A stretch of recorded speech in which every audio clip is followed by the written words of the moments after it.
I'm Chad Ruthermans, And I'm Andy Kinnick. and welcome to NOCLIP Pocket. Who you gonna call? Today, we're going to be joined by our ghost hunting team, Daniel Otten, Hello.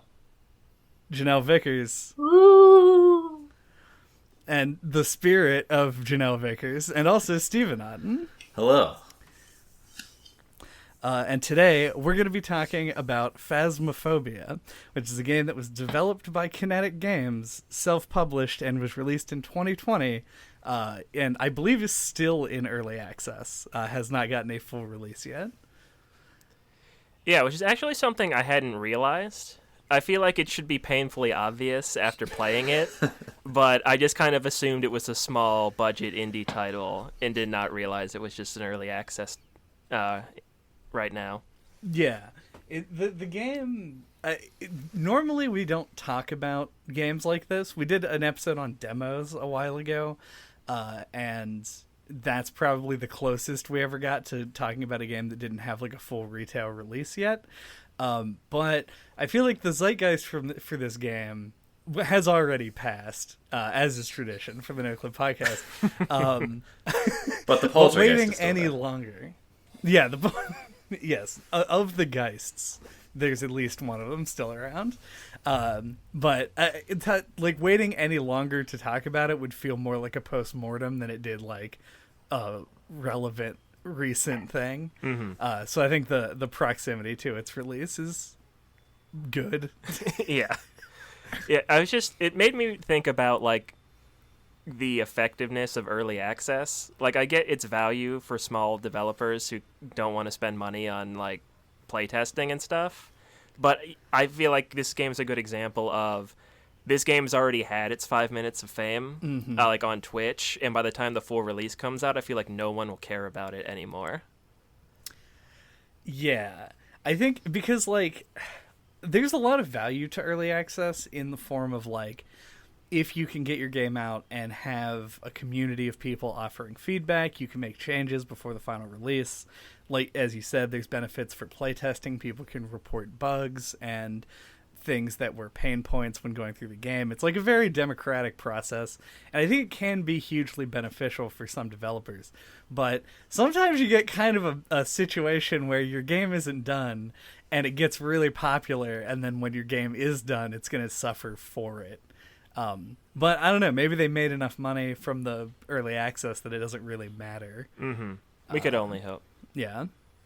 Yeah, because I don't think this is a game that you would like play long term or invest hundreds of hours in. I imagine, like even once it's a full release, which isn't necessarily a bad thing at all. But like to your point, I feel like people are likely to get what they're going to get out of this game in its early access state, and then not be that excited to return to it once it has its full release. I mean, I disagree.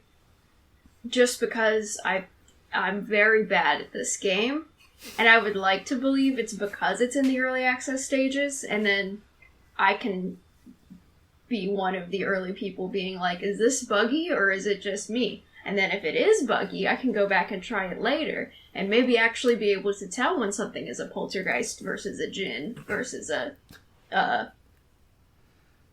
what are some of the other ones? Ghoul. Banshee.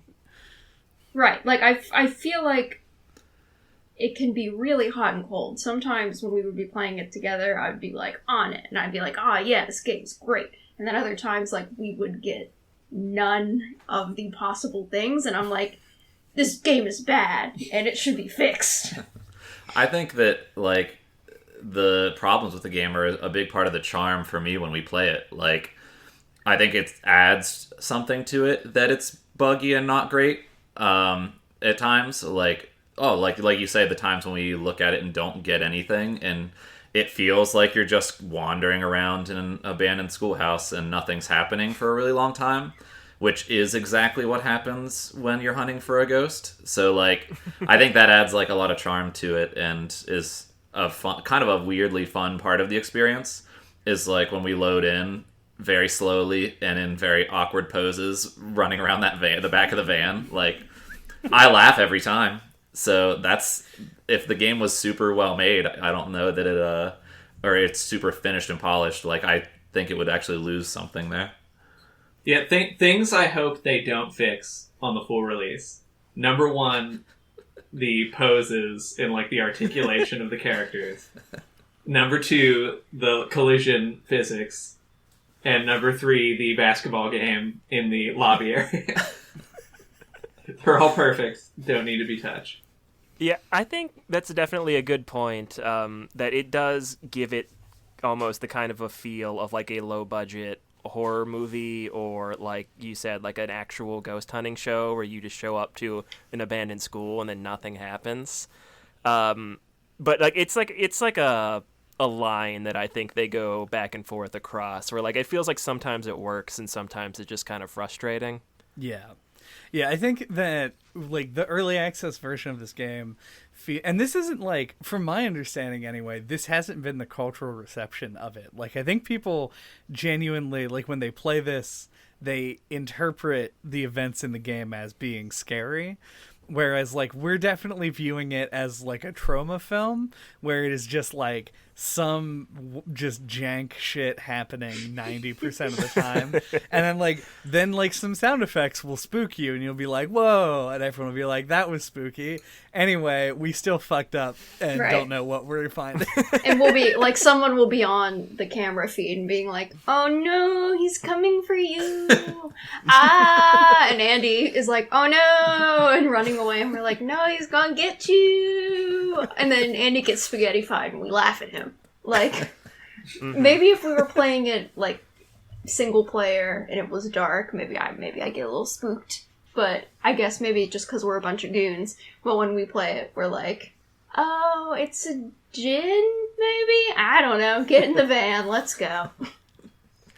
Everyone put in a different thing quickly. Maybe we'll get $10. Yeah. Out of curiosity, I looked up some like reviews and like responses to this game. And I think Chad's correct that like it does seem like people tend to say that this game is scary. But like we've played it a few times, and like we even played with JJ last time, who is notoriously like doesn't like to play horror games because they scare him a lot. And I feel like this didn't even scare him. Right. So like I just thought that was interesting that we kind of just like seem to have just generally been not affected by like the horror aspect of this. Well, and I was gonna say, and he was in VR, which is a much more like sensorially expansive experience, and he was just like, I feel nauseous because everyone is moving at right angles. And that was his general take on the game. I have two quick thoughts on that. One is that maybe I found, although I generally agree, maybe I found this game scarier than you guys did. I would not call it scary, but I think it was like atmospheric and at times like bordered on scary. Like I think that use of sound is decent. Like I definitely did not look forward to the moments where the ghost would like whisper something in my ear or something. So I thought those were like effective as far as they went. And the second point is just, I think we might have had a little bit of like a watching a horror movie like in a crowded room with the lights on kind of effect. Like we didn't really, we were on Discord all talking to each other. That's not really the way the game is designed to be played. It has like distance-based mic capabilities so that when you're like alone in a room, you can't hear or talk to the other people playing the game with you. So in that sense, like we didn't exactly have the intended experience, and it probably did detract from the scariness of the game. Yeah, I would agree with what Daniel said about the experience being a little bit scarier than we're kind of leaning towards in general, it sounds like. Like, I definitely had those, you have those long periods where not much is happening, and then you're the character alone in the room, and suddenly, like, whatever spirit or whatever is there. I definitely had some legitimate jump scare moments sitting and playing this in my living room, even with us like goofing on it as we were going. Like, I definitely felt it serious enough that I didn't want my character to be the one to be spaghettified or die, and or whatever happens, because it was kind of unclear. You were just playing and then you suddenly weren't when bad things happened. But I then definitely your felt limbs turn into linguini. Yeah. Right. I definitely felt some legitimate, like, tension and sense of some amount of fear they're playing. So I think that was fairly effective. Yeah, I think it has its moments, and I do agree. I think it builds tension pretty well. Like when you first go in, especially in the bigger areas, like in the school, you can be wandering around, like, and it's easy to get separated. And, and so someone will be like, oh, I dropped my flashlight. Like, there was one time, I think the first time we were playing, like... Please note that the game doesn't do anything to make you drop the flashlight. We just hit the wrong button and threw the flashlight on the ground. But there was a part where, like... I feel like I was on low sanity, and like I had like lost my flashlight, or my brightness settings were too low, and I just couldn't see anything. And like Steven like navigated his way to me, and then I followed him out, and we actually managed to make it out without getting killed by the ghost. Mm-hmm. And that was like a great, cool moment. But I feel like that's not the majority of the moments in the game, at least in my experience. Yeah. Similarly, the time that Dan was in the van with the camera and I was holding the video camera right. And he was guiding me through by checking stuff like that is really cool. But that also wouldn't be possible if we did it the intended way, which is actually what I want to spin off into more of like a design thing, because when you look at this game, I think that we had access to several stages, some of which were a house, which is a reasonable space to be in. Mm-hmm. One of them, I think, is like just generally too small. Yeah, like the tutorial house. Yeah, and then two of them are like appropriately sized. And then you have the school and the prison. And I think that those two levels exist in order to take advantage of the there's a word, proximity audio, and sort of like force you to split up to try and get as much ground covered as you can, but also stay close enough so that you know what everybody else is doing. Mm-hmm. And that, like, the amount of space in those levels is just way too much to have those, like, team building moments that we're talking about. Like, that I think those levels suffer because they don't allow you to cooperate in the way that the other levels do. Mm-hmm. And also, they're very big, and your run button is a joke. Yeah, the running speed in this game. I see the argument for not being able to move especially fast. I don't see the argument for there being just the barest hint of a perceptible difference between sprinting and running. Like, there should just be no run button. Because it's so much more frustrating when you play, at least when you play with a controller, to, like, click in the stick to try and run and, like, hold it in, like, the whole time you're playing, because you always basically want to go as fast as you can. And you barely move faster. It's like it's a weird quality of life thing that actually is really irritating. Yeah, it's so slight of a difference that you almost feel like it might just be a placebo effect, and the developers are lying to you, and you only feel like you're moving a little bit faster when you hit the button because the game says you do. Mm-hmm. I am, like, it is unique in the way that because this game isn't easy necessarily. Like, I'm sure once you get patterns and stuff down, we proved that last time we played. Yeah.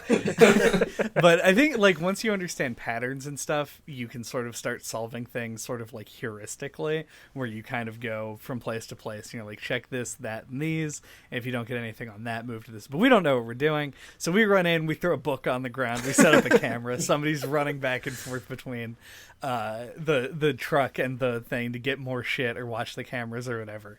And we're trying to report what we're finding to the other people. So, like, to a new user anyway, this is, like, a fairly tough game to get a grip on. And it's interesting that in a game like that, doing something that would make you statistically worse by removing the run button entirely feels like it would make the game so much better, because you just wouldn't be like holding down the shift key at all times to not get any faster. Yeah, or make it like I my honest opinion is that the best way to implement it would be like make it moderately faster and have like a stamina mechanic that is fairly limited. Like, you can use it in, like, a little burst when you need to. That way you're not just, like, constantly holding something down, but you, like, have a way to go a little faster when you need to, which like I think it would be frustrating to not be able to. Yeah, but that's it's my like- 2 cents on it. Yeah, like you could run for a little bit, and then your character would breathe heavy, and you'd have to wait for them to. You wouldn't even need like a bar; like you could just do it audio based. I'm curious as to like, because did we ever find a situation where the game required you to do anything like time, like that is time critical? Like obviously there's a timer over the whole level because there's a timer that goes until the ghost activity starts, and then there's a timer functionally of how long you can stay in there without dying. Mm-hmm. So, but like I wouldn't use a quick sprint most of I would think- use it, but in the frustrating way where I'm just like run a little bit just to get to the next room or whatever. I think it's to run away from the ghost. Like you get the audio cues that the ghost is coming for you, like the heartbeat sound or like it breathing in your ear. And then I think it's the run key is specifically there for you to like try to get away from it and escape. Yeah, you know the ghost. That's the only thing I could think of. Yeah, you know the ghost is on you, and it feels like there's nothing you can do about it in the game. Like, there's an acceptance of, well, I'm dead now. Usually a full, I would say, like, often, like, close to a full minute before the ghost even grabs you or kills you or whatever. It's just like, well, I can't move fast enough to get away from it. So this is what's happening now. Well, they do have defensive items in the game that we never ever used. The sanity pills. Yeah, the sanity pills. There's the crucifix, and then also the smudge sticks. Mm-hmm. Like I looked it up, and the crucifix only it didn't work the way I thought, where you like hold it. No, you you have to like, just put drop it in a room, and it makes it less likely for it to attack you. Mm-hmm. Now we're pure offense. It's just like in Pokemon Red Blue, where you would just be like, I'm gonna level everything to 100, only offensive, no defensive or sweeping moves. Just gonna pound the Elite Four into dust. That's our offense with the ghosts. And Yeah, we're a DPS build. Yeah. DPS comp. it's so good. It works so well, 100% of the time. I do think that Detections per second. not being able to move quickly away from the ghost is like a good feature of this game. Both because I think it makes it slightly more tense and scary, depending on the context you're playing it. In the context that we played it, it mostly made it more hilarious, which is also a good thing. Like, it was really funny to be in the van, like, watching Andy on... I don't know why it's always Andy. It's not always Andy. Watching Chad often is. Watching Chad on video, like, just meandering away from the ghost. At like a weird bent. Yeah, exactly. Like, bent over. With your flashlight out. One arm bent at a right angle. Definitely made it slightly harder to get around, because anytime I knew someone was looking at my character model, I would just aggressively bend forward and backward. Yeah, as soon as you load into the game, just like bend completely backward and spin around in a circle. Mash the thing. crouch button. Mhm. Yeah. Classic. Chad, I wanted to mention, though, before we, like, totally lost the plot of your original point, I don't disagree with your point about, like, the big maps suffering from how big they are because they, like, compromise being able to work as a team. On the other hand, so that's a drawback of them, but I think they have the strength of, like, their sheer size is kind of intimidating, especially in a game where you don't move very fast, and, like, you have to cover a lot of ground. I found the larger maps to be more atmospheric, or at least atmospheric in a different way that I really enjoyed. Like the feeling of stepping into like this vast prison of like, you know, I can get lost in here so easily and I don't even really know where to start. I think was a credit to those maps, even though they did suffer from the drawbacks that you mentioned. Yeah. Yeah, it's like they divide and conquer your party really easily. It's really easy to get split up, and especially like if you are just using the in-game audio, like you would basically have to like get in, establish, like drop a glow stick and be like, this is our meetup point, like come back here every couple minutes. Like, I feel like you'd have to play way different, and I could see other people being really into that. but it didn't really feel like the way we wanted to play. Well, we were struggling to sort of figure out the mechanics when we started doing those maps. Sure. And then I think that it put sort of a bad taste in our mouths, and we never really got to the planning stage with And them. then we just want to go into the gym and shoot basketball. Because that's kind of where I fall on it. Like, where I've gotten to is that I think the jail is both too big and too... It's big in a way that is not that interesting, because it's just sort of like a hallway and then two just enormous wings. Yeah, I kind of like, though, how, like, that can be spatially confusing in the dark, and, like, you can kind of get mixed up, like, to which side of the prison you're on. Like, I kind of agree with Dan that, like, there is a cool, like, it almost puts you, like, makes it feel more realistic, right? Like, you're going into this building, you're hunting for ghosts, and you're kind of getting, like, lost and a little bit scared in the way you might in real life. I think that I think that the school accomplishes similar things, but potentially by it being sort of a, like, more familiar space, you can kind of grasp the layout a little bit better. And I think that the school was overall sort of a more successful map. Except wall riding 5 bells was not a very good goal. It's a little Tony Hawk's Pro Skater joke for you guys.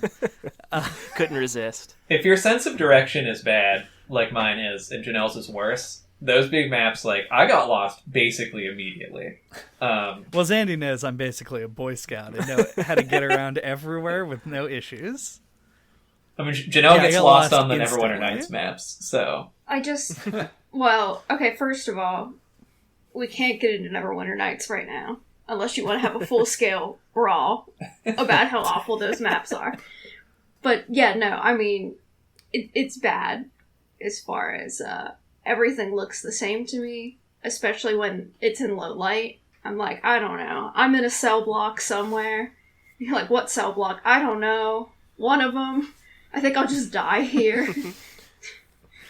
I have no will to live or fight my way out of this one, folks. It's like being in a real cell block. Yeah, leave me here to die, please. To be fair, that is how Janelle has described what her approach would be in any real-life horror movie scenario, is to just give up and die immediately. Yeah, what's the point? Why are we working so hard to just die before the end? I'm not enough of a virgin to make it. I'm sorry. Everyone knows. That would throw the monster such a curveball, too. You're just like, take me. Yeah, like, I give up. Well, and I mean, maybe that's why the game doesn't affect me that much, is I'm like, oh, it's whispering in my ear, folks. It's getting spooky. Like, the same reaction that I have in a haunted house or anything else. I'm just kind of like, ooh, it was a scare. Like, it didn't, I don't know. I guess it doesn't work on me. I'm immune to the spooky horror game. We get it, Janelle. You're a big, strong man. The biggest, strongest man on this call. Yeah, no doubt about that. Another probably thing true. to transition to another topic is I really like the inventory limit and how it, like, incentivizes you to, as we were saying, like we did, like, work as a team and, like, plan out, like, who's going to do what, who's going to go back to the van and check the cameras, you know, and, like, I like how that forced, like, interaction and, like, moving back and forth through the maps in the way that it does. Absolutely unrealistic. I would wear my cargo pants, 7 fanny packs. I'd be the most prepared ghost hunter. I have 4 crucifixes, 6 glow sticks, and the writing book. And that's just one pocket alone. Yeah, that is, I feel like, also, this is a limitation of the larger maps as compared to the smaller ones, but there are several objects like the video camera and the ghostwriting book where the object of using them is to just drop them somewhere. And obviously in both of those cases you want to sort of identify an area where you think that you'll get a result. before you do it. But once you do like get that zone sort of established and you're ready to start like collecting evidence, you do have to use your meager sprinting ability to get all the way back to the van to go get stuff to put down or to replace stuff that you've used.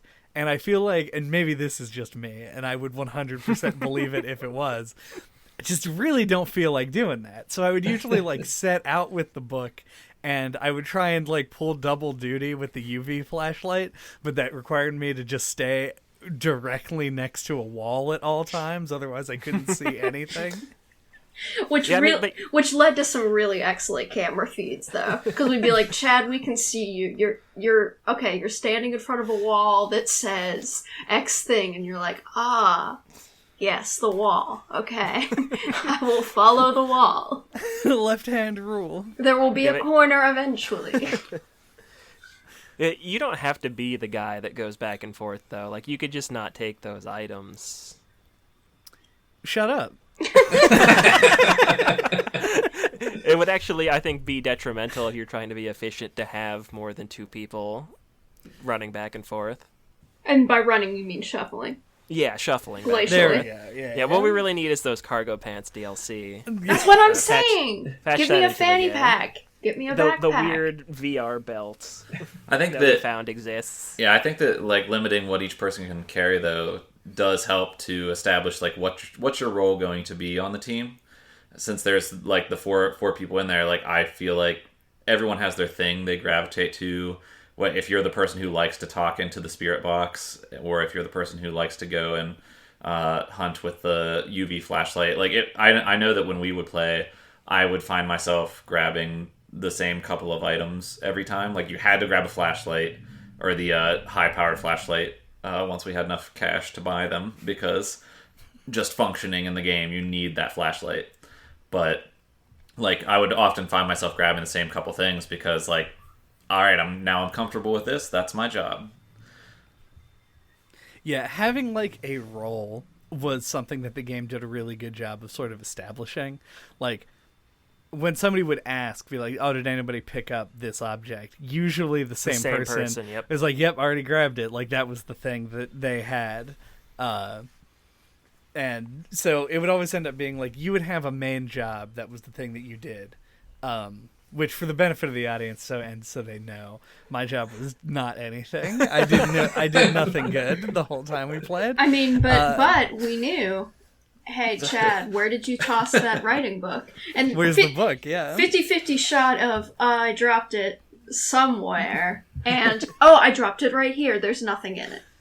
The last time we played, I took the writing book in the school and threw it on a windowsill and then had to leave to avoid being murdered. And to my credit, I found it. Like I went and it didn't very have anything in bravely it. went back into school. I did go back and get the book and came back. So I was not wholly useless in the navigation department. But I do think that... Yeah. Oh, sorry, you were going to make a point. I was not going to make a point. Okay. I was going to make a bad joke, so move on. Well, I'm sure you'll get your shot. I do think the inventory system in the game as a whole is a nice way of having, like, some kind of progression that feels somewhat meaningful. Like, this is a small game, so, like, that's not going to consist of, like, a really deep or complex system, but it was nice to have, like, tiers to look forward to in terms of, like, oh, like, I can afford this stuff, and, like, it would be fun to play around with. And it, like, mixes up the formula from playthrough to playthrough, especially because there's only a handful of maps. So I liked the equipment system quite a bit, even though it had the unrealistic feature of somebody will pay you to hunt ghosts. And this is probably more of an early access thing, but it seemed to not keep track at all between sessions, like what you had bought. But otherwise, I thought the equipment was a nice feature of the game. Yeah, it almost kind of like Chad was saying, like we tend to gravitate, or Steven was saying, I think, we tend to gravitate towards like specific things. So it almost, in a way, makes it feel like it has like self-inserted like a class system, right? Like you have your specific role that you do. If you're anything like us, we kind of like fell into our niches.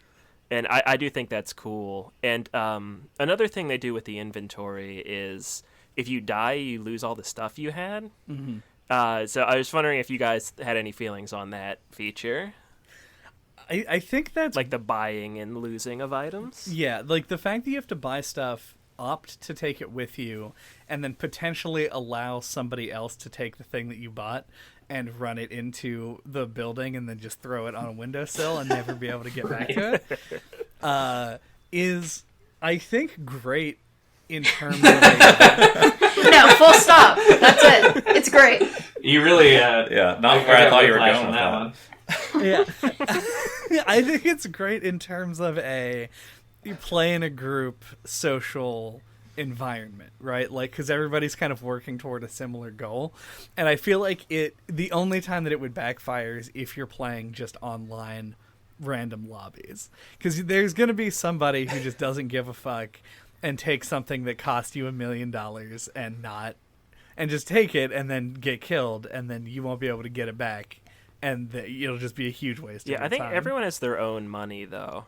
True. So it's not like they steal money from a pool. No, but they steal your stuff that you paid money for. Oh, right. By taking it from the shelf and then leaving. Yeah. I mean, Which I is think probably there's- something that happens to ghost hunters all the time. Is like Probably, some guy they met takes their very expensive camera they used to take pictures of ghosts, and they never see him again.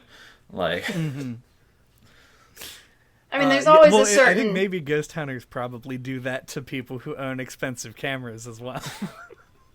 Oh, no, it's for ghosts. I'll be back later. Janelle. Sorry, I had a big yawn. I was up too late hunting ghosts.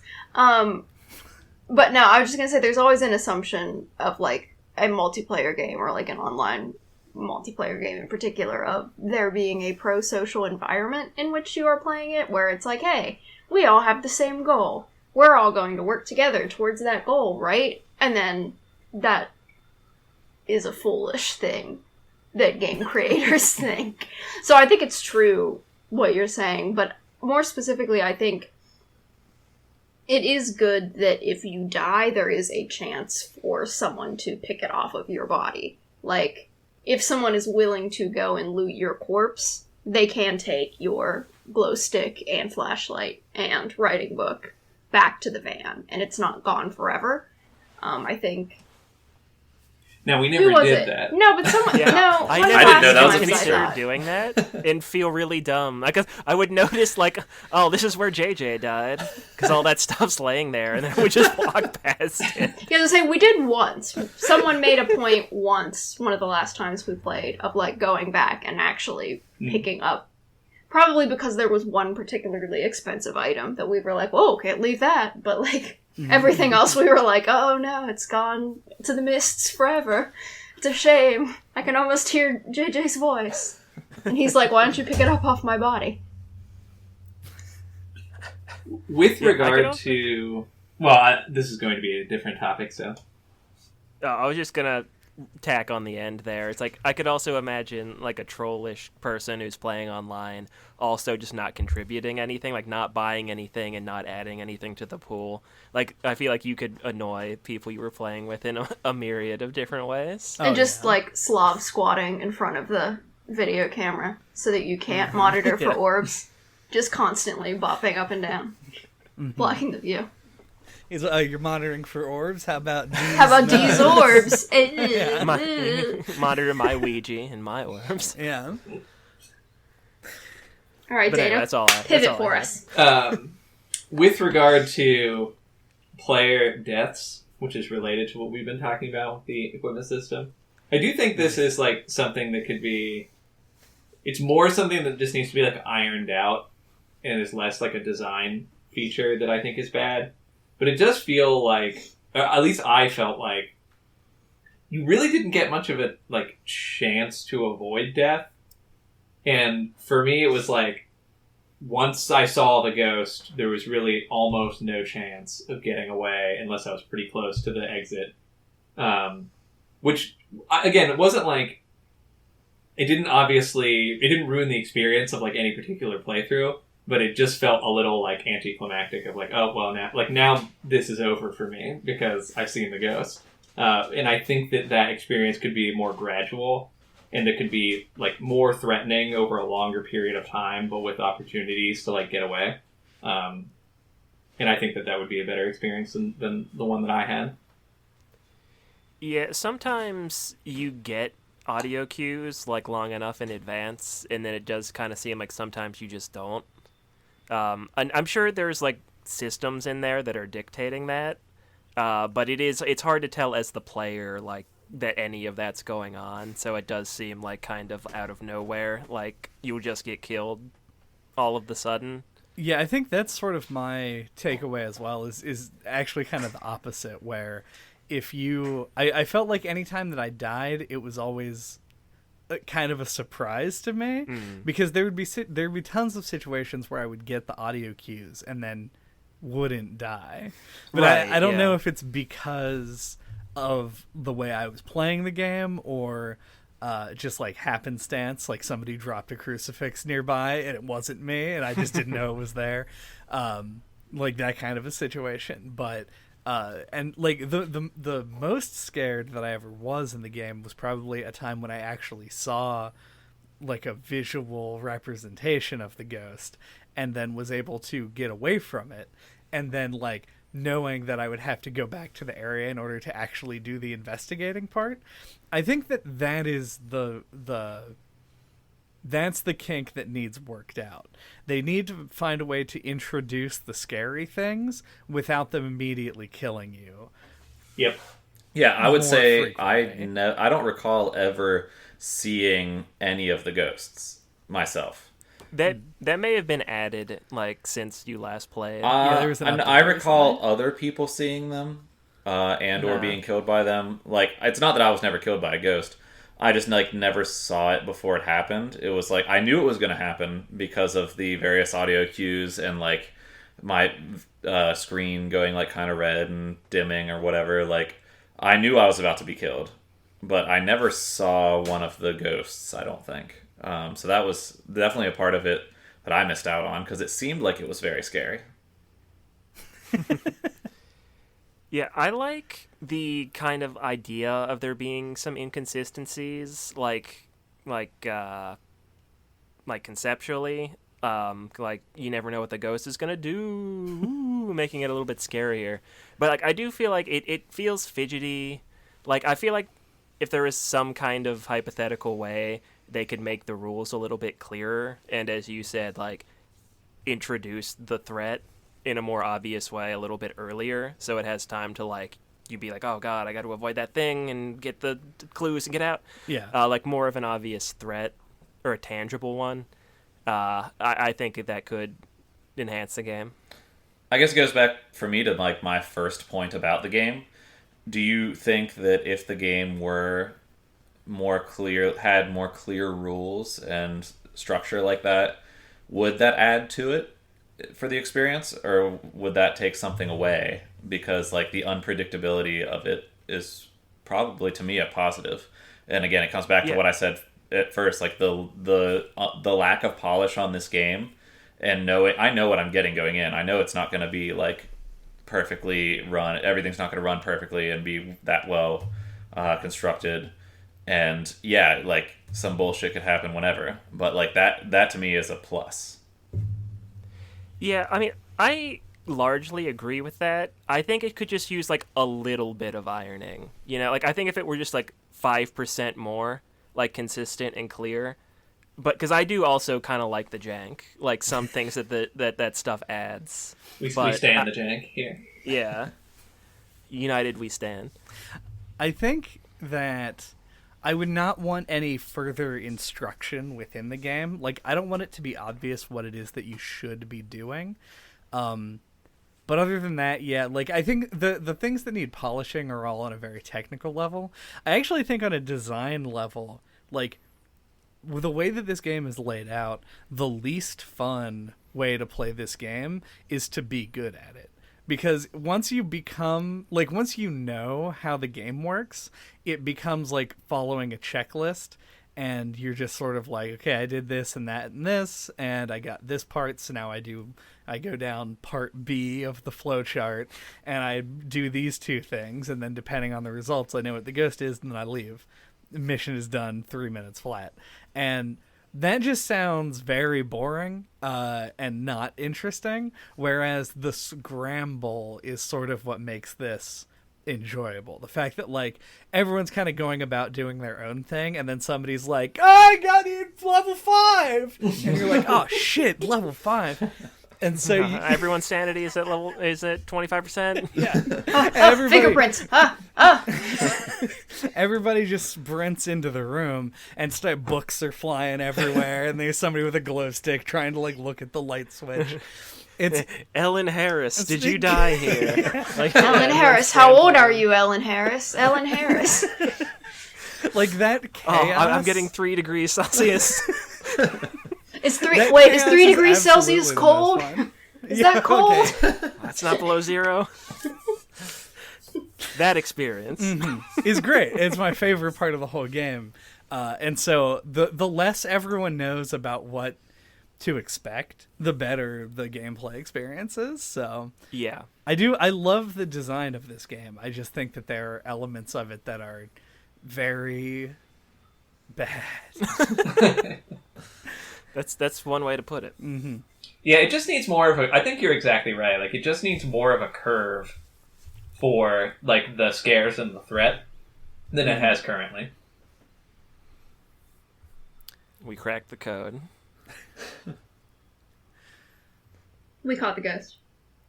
I don't have anything else specific. Who's your favorite character? What was it? Tiny head, black man? Large shoulder man? Yeah, woman in dress shirt. I played as white guy who looked kind of like Adam Sandler, Andy said. That was my main. Yeah, I played as generic brunette woman. Mm-hmm. Yeah, no, tiny head, broad shoulders guy. Yeah, tiny head, broad shouldered. THBS is the best guy.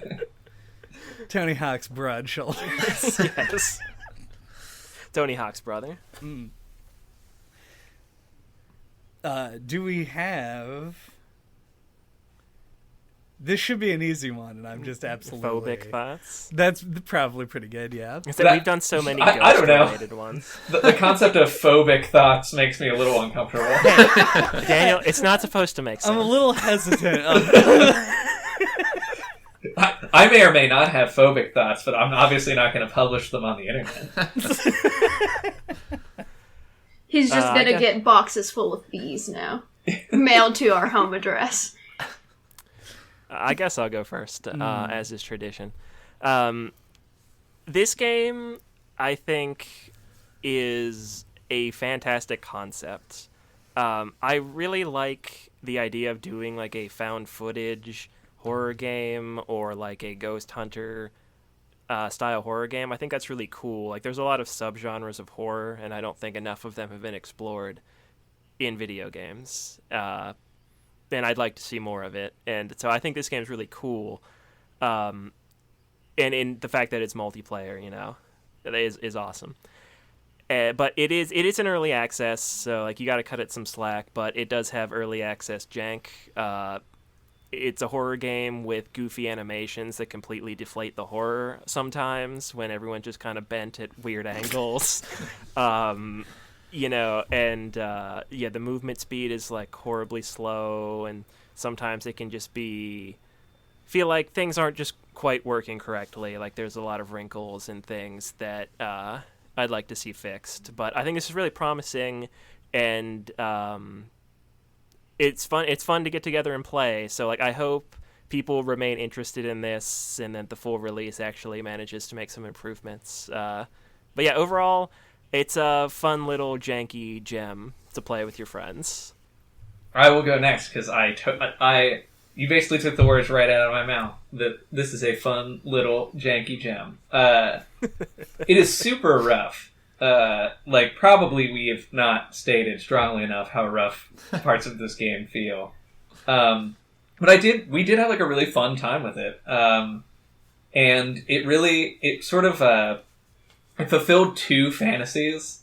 One being like exploring a like big empty building at night that might be haunted. Like I think that's a cool concept to explore and is kind of has universal appeal. The other is more specific to me of being the guy in the van. Like in any horror movie where they have like video surveillance, which is a lot of them, there's always like a dude in the van. And like I always found that character really appealing. Something about like being the guy who's like watching all the monitors while everyone's like in the dangerous place hunting ghosts or whatever. I liked a lot. At least when I was younger. And and also now. And also now. Well, the reason I add that is just like returning to some of those movies, that's also usually the character who like jokes the most. Yeah. Which is I think what I found appealing about them.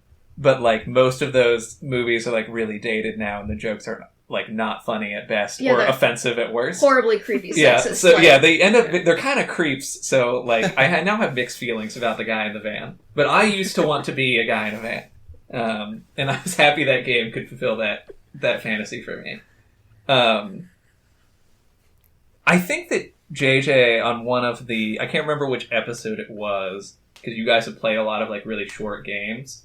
But he has talked a lot before about how he hopes that like video games as like a medium of entertainment, people will start thinking about them, at least sort of like expanding their ideas of like what a video game can be in terms of like the entertainment it provides you, and thinking about it more like a movie or something like short that like you pay like a relatively small amount of money, have like a few hours of like solid fun with it, and like that's okay. A video game doesn't have to be something you pay $60 for and play for hundreds of hours. And I think this is another good like use case for that. I mean, I paid $15 to see the Slender Man movie with you guys. We all regretted that. This was probably like closer to a net average of like 20-something dollars. They were concessions. Yeah, I did get popcorn too. So yeah, like this was $15, and I had at least as much fun with it as I have with countless kind of like low grade horror movies. And so for that reason, like I would recommend this game to play with friends. I honestly don't know if it would be fun as a single player game. Or with strangers.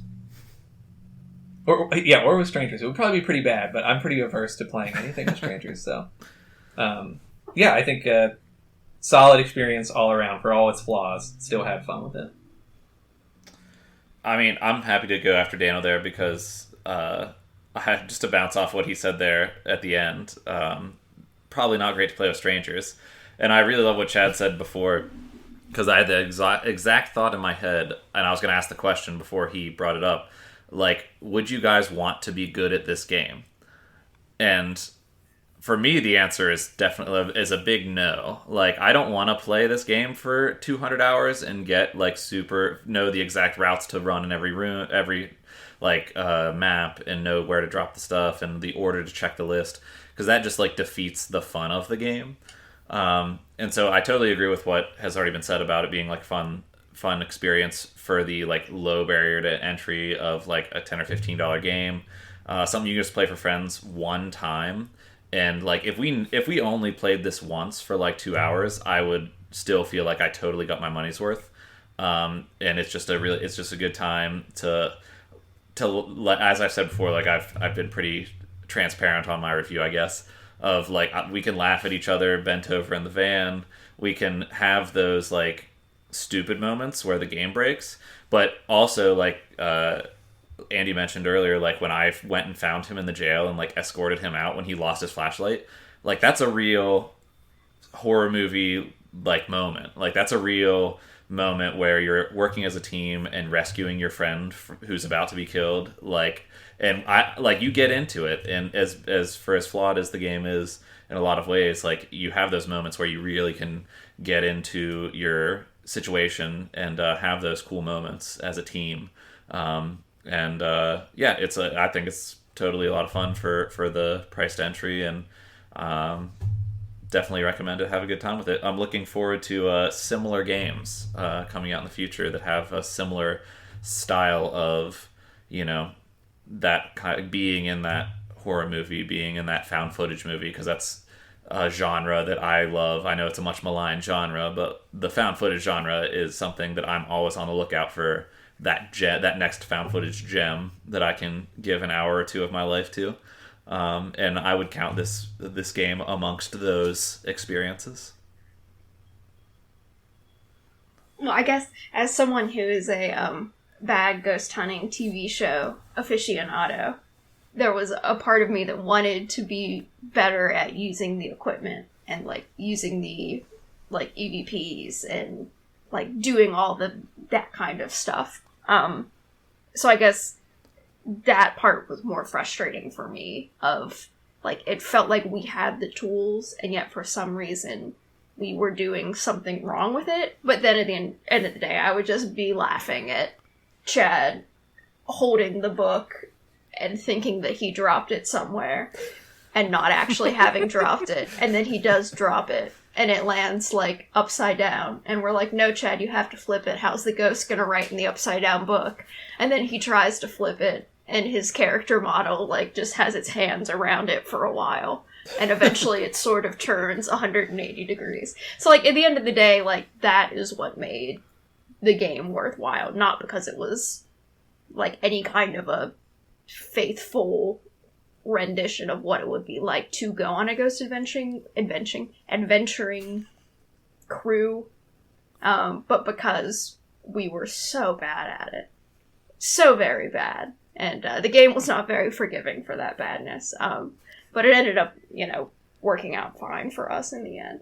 Would love to go and figure out what I was doing wrong with the EVPs though, because my god, You got one once. I got one once, and it was next. I'm I just said whatever his name was. Darwin Harris, or whatever. Every configuration. Are you here, Darwin Harris? How old are you, Darwin Harris? Darwin.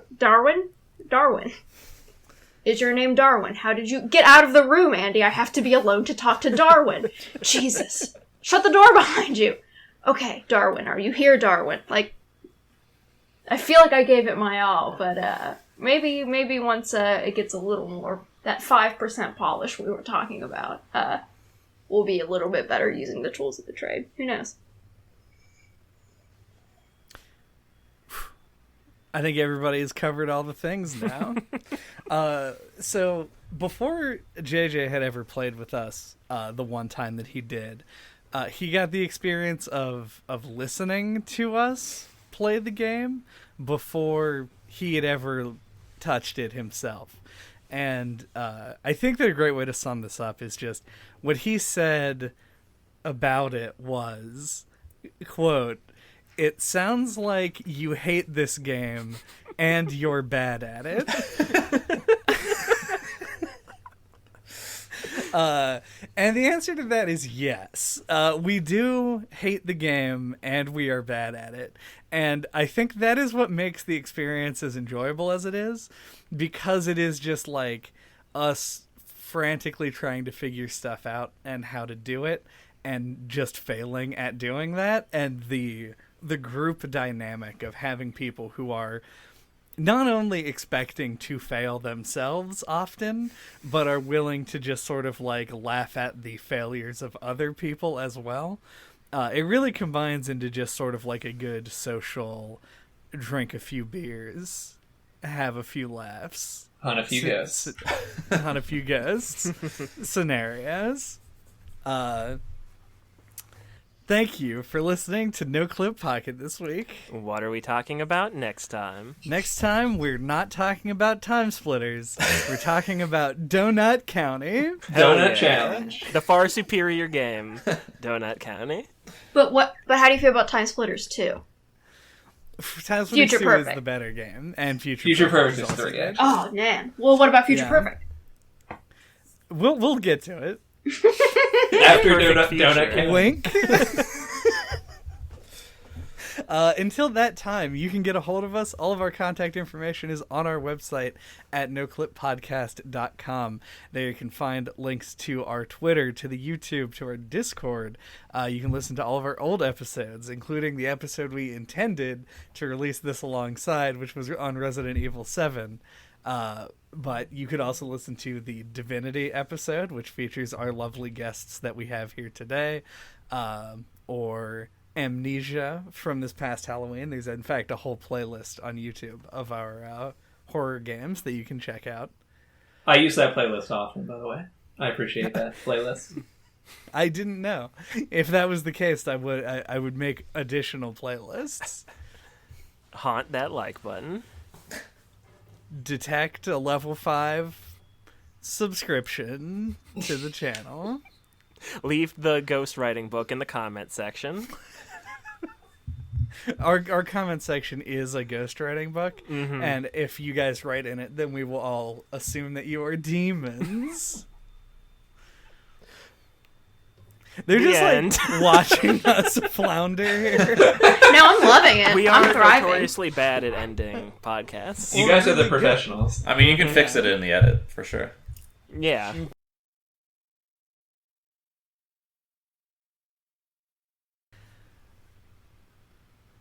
Oh, hey, Steven, did you actually have a ghost story? Are we gonna really put this on the podcast? I mean, unless you don't want to. It might be too spooky. You guys have heard mine. I had one supernatural experience. I didn't know that you had a paranormal experience as well. If you wanted to share that for the audience. Well, I want to hear yours first, but I had a very not exciting but somewhat inexplicable experience in our old house. Mine was not exciting is the wrong word. Miserable is the word that I would use. Pulse pounding? Yeah, pretty terrible. It was really recent. I was actually waiting to tell you about it at like an opportune time in person whenever you guys came down here, whatever. I was going to mention it right after our trip, but obviously like sidetracked by other things. It was in our trip in Savannah. And Very haunted A town. very spooky town. it's a very spooky town, and we were staying at the Haunted Hotel. Like, it's known as, it's the 1790 Inn, or I think it's what's called 1790 Inn. And it is, like, known to be the haunted hotel in Savannah, a very spooky town. And we had stayed there before and never had, like, anything weird at all. But that's why we stayed there again, because we loved the hotel. It was a super cool old hotel. And it was just, I don't know, it seems stupid to even talk about, as I'm sure people often do with that kind of experience. But, like, so it was our second to last night there. No, it was our last night there. And Lindsay and I both were just awake all night. Like, I think we finally, we literally talked, like, I was looking up, like, what's open right now that we could leave here and go to. We almost left. Like, horror movie almost left the property. Because we were just fucking awake all night and just living in misery. Because we kept... Initially, it was, like, we got back to the hotel after dinner, and, like, went to bed. But then, I don't know what kind of, like, noises or feelings, like, woke us both up, but we were both awake and hearing just, like, you know, normal old-ass house sounds, I guess, or whatever. But it was just, like, keeping us on edge. Lindsay woke me up. That's what it was, because she heard something that she was worried about. And the way this hotel works is that you don't just have a room, you have a floor. And it's like a row home. And so you have, like, 4 or 5 rooms to yourself. Like, because it's an old building, so they're very segmented. So, like, you have your bedroom, you have, like, your little, like, back terrace, your bedroom, hallways, bathroom, living room at the other end. And she heard something from when we were in the bedroom, and she wanted me to go see what it was. And so, like, I got up and walked over into, like, the living room, didn't see anything, whatever, and it was just like, I'm sure it's nothing. Went back to bed, and just, like, once I got back in bed, like, we never fell asleep again. But it was too big, like, I would classify under, it felt like a scary movie, Paranormal Activity moment, was when the bathroom door opened on its own, right in front of my face. That was pretty terrible.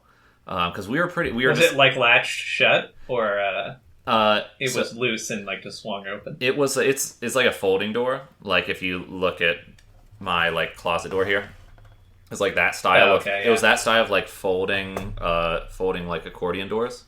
On that particular side of the bathroom, and I know those are not. It's hard to imagine that opening on its own. Well, that style of door. Yeah, and I know the argument can be made like, oh, it's like the AC kicking on or off or whatever. But it, the AC kicked on and it changed like the pressure.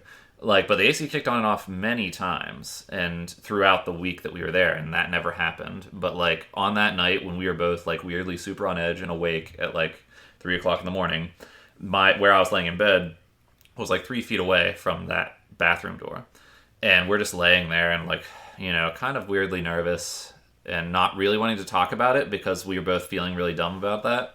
But like we're both laying there, and then just like the door just opened, and like I was out of that fucking bed, like yeah, I was like you just trashed that door. Yeah, like oh my, what the like I'm freaking out, like, and Lindsay too, like both of us are like losing it. We were there like, okay, it's 4 o'clock in the morning, like where can we go, like are we gonna sleep in the car because this is fucked, and we were like, no, like we're not leaving, this is stupid, it was probably just the air conditioner, we're all freaked out.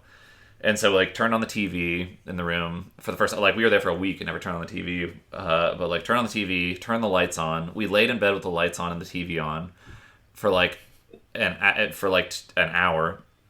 And then, at, like, again, like, 4 o'clock in the morning, we're still sitting there awake. And we're just, like, finally... Like, we're so tired. We're trying to, like, drift back to sleep. And we both heard, at the exact same time, it sounded like a woman's voice in the hallway. Like a moaning female voice, not Was the TV still on? It was on Always Sunny in Philadelphia, and we were just sitting there watching it. Like okay. It was not the TV. It wasn't Charlie Day. It was not Charlie Day. It was like it was convenient that was something because I could like I actually got to the point where like, oh, I'm laughing at this, like it's distracting me. Okay, like I'm falling asleep or whatever. Like it was enough of a distraction that it was very welcome to have that on the TV, but like. Yeah, we both heard the exact same voice at the same time in the hallway. In a way, like we had heard, the wind outside, tree branches, whatever. Like we'd heard the regular sounds. This jumped out, almost probably not quite as much as the door opening in my face, but like it really stood out to both of us. And we're like, Starbucks opens in a half an hour. We can leave and just go and sit. And like we're not gonna sleep. We just need to go. You didn't go investigate? I did not go investigate. I was like. Huh. You didn't have a guy in the van outside. Yeah, I would have been your guy in the van. The guy in the van. I left the door open. I thought about closing the bedroom door, but I literally told myself, if I close the fucking bedroom door and it opens on its own, I will die. So I'm leaving this door closed. I'm leaving the bedroom door open, even though we heard a weird sound in the hallway. If I close this door and it opens on its own, then that's it. Like I'm jumping out the window. This is over. So like it was the worst night, like, of trying to sleep and being, like, just, like, weirdly scared of nothing, if that makes sense. Like, it feels super dumb to even talk about, but in the moment there, we just both of us were on the same page with, like, this is so fucking weird, and... Like, we didn't stay in this hotel to have a haunted experience. And I don't think... And we love that hotel because, like, that was the place we stayed when we first went there. That's why we picked it again. The same room. That's why we got engaged there. Like, it's a meaningful place to us. We are never staying there again. Yeah, like, not anymore. We both agreed. We're like, we're going to get a room at the brand new Bohemian Hotel downtown because it looks super nice. And fuck those old hotels because they have ghosts.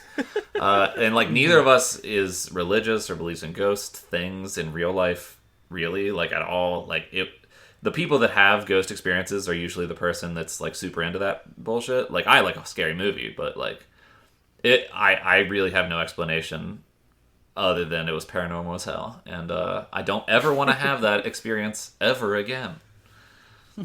That's a legit ghost story. I'm not even going to tell mine because you gotta tell yours. You gotta tell yours.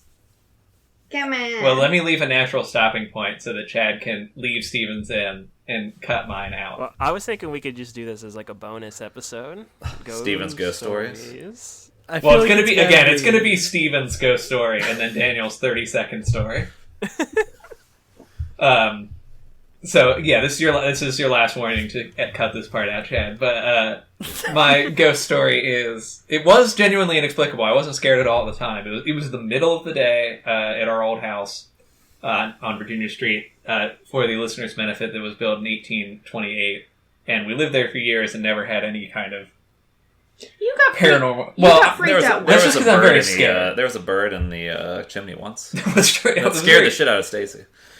Yeah. A bird flew out of our sister's closet once, which was very scary, but not at all paranormal. But she thought it was paranormal, though. She's like, there's a ghost in my closet. But yeah, it was middle of the day, and we had dogs at the time, and I was home alone, and I heard, like, clear as day, no question about it whatsoever, like, the dogs coming, or someone, but I was home alone except for the dogs, so I thought the dogs, like, coming up the steps.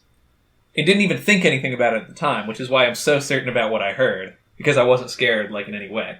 But then, like, once I left the bathroom, like, I, like, walked around the house and realized that the dogs were locked outside in the backyard.